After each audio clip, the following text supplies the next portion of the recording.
Hello guys, നമുക്കിന്ന് ഈ ice cream stick വെച്ചിട്ട് ഒരു ക്രാഫ്റ്റ് ചെയ്തെടുത്താലോ? അതിന് ആദ്യം തന്നെ ഒരു കാർഡ്ബോർഡിൽ 2 റൗണ്ട് മുറിച്ചെടുത്തിട്ടുണ്ട്. ഒരേ സൈസിലുള്ള റൗണ്ടാണ് മുറിച്ചെടുത്തിരിക്കുന്നത്. ഇനി നമുക്ക് അതിലൊരു കാർഡ്ബോർഡിലായിട്ട് ഇതുപോലെ ഐസ്ക്രീം സ്റ്റിക്ക് സൂര്യൻ്റെ ആകൃതിയിൽ നമുക്കൊന്ന് ഒട്ടിച്ചെടുക്കാം.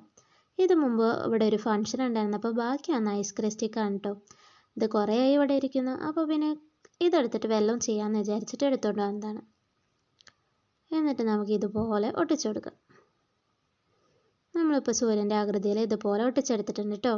ഇനി നമുക്കിതിൻ്റെ മോൾ ഭാഗത്തായിട്ട് മറ്റേ 6 റൗണ്ട് കൂടെ ഒട്ടിച്ചു കൊടുക്കാം. നമ്മളിതിപ്പോൾ ഒട്ടിച്ചെടുത്തിട്ടുണ്ട്. ഇനി ഞാനിവിടെ 3 റൗണ്ട്സ് ചെറുത് ഒരേ സൈസിൽ വെട്ടിയെടുത്തിട്ടുണ്ട്. ഐസ്ക്രീം സ്റ്റിക്കിൻ്റെ ഈ മുകൾ ഭാഗത്തായിട്ട് നമുക്കൊന്ന് വെട്ടി കൊടുക്കാം. ഒരു 9 എണ്ണത്തിൻ്റെ തലപ്പ് ഇതുപോലെ നമുക്ക് വെട്ടി കൊടുക്കാം കേട്ടോ.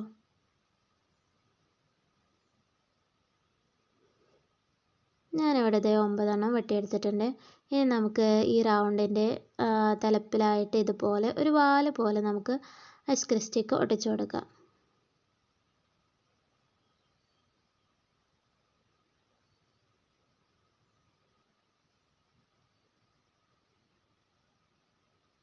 മൂന്നെണ്ണത്തിൽ നമ്മളിപ്പോൾ ഇത് ഒട്ടിച്ചെടുത്തിട്ടുണ്ട്. ഇനി നമുക്കിതിൻ്റെ തലപ്പിലായിട്ട് ഇതുപോലെ ഒരു സ്റ്റിക്ക് ഒട്ടിച്ചു കൊടുക്കാം. ഒരെണ്ണത്തിൽ വലുതും മറ്റ് 2 എണ്ണത്തിൽ ചെറിയ സ്റ്റിക്കുമാണ് കേട്ടോ ഒട്ടിച്ചെടുക്കുന്നത്. ഇനി നമുക്കിതിനെ മുകളിലെ സൂര്യൻ്റെ ഇതുപോലുള്ളതിൽ ഒന്ന് കണക്ട് ചെയ്ത് കൊടുക്കാം.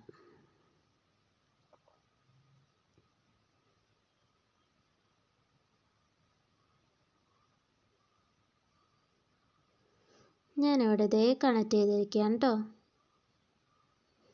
ഇനി നമുക്കിതിനെ ഒന്ന് കളർ ചെയ്തെടുക്കാം. ബ്ലാക്ക് പെയിൻ്റാണ് കേട്ടോ അടിക്കുന്നത്. മൊത്തത്തിലൊന്ന് ബ്ലാക്ക് പെയിൻ്റ് അടിച്ച് കളർ ചെയ്തെടുക്കാം.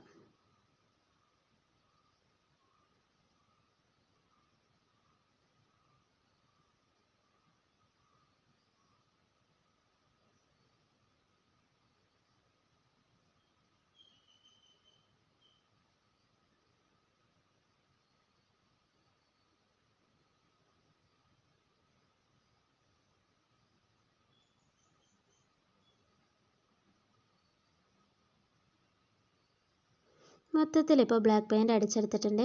ഞാനിവിടെ ഇതാ പിസ്താഷ്യയിൽ ഒരു വൈറ്റ് കളർ അടിച്ച് ഇതുപോലെ കളർ ചെയ്തെടുത്തിട്ടുണ്ട്. ഇത് നമുക്ക് ഇതിൻ്റെ സെൻറ്ററിലായിട്ട് ഇങ്ങനെ ഒട്ടിച്ചു കൊടുക്കാം.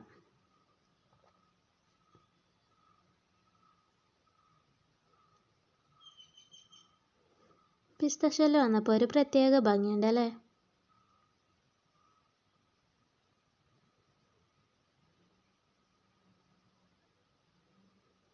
ഇങ്ങനെ നമ്മൾ ഒട്ടിച്ചെടുത്തിട്ടുണ്ട്. ഇനി നമുക്കിതിൻ്റെ ബാക്ക് സൈഡായിട്ട് ഒരു ഡബിൾ സൈഡ് ടാപ്പ് കൂടെ ഒട്ടിച്ചു കൊടുക്കാം. അപ്പോൾ നമ്മുടെ വർക്ക് കംപ്ലീറ്റ് ആയി. ഇതാണ് ഫൈനൽ ലുക്ക്. ഇഷ്ടമായ ലൈക്ക് ചെയ്യാനും സബ്സ്ക്രൈബ് ചെയ്യാനും മറക്കല്ലേ. Okay, by.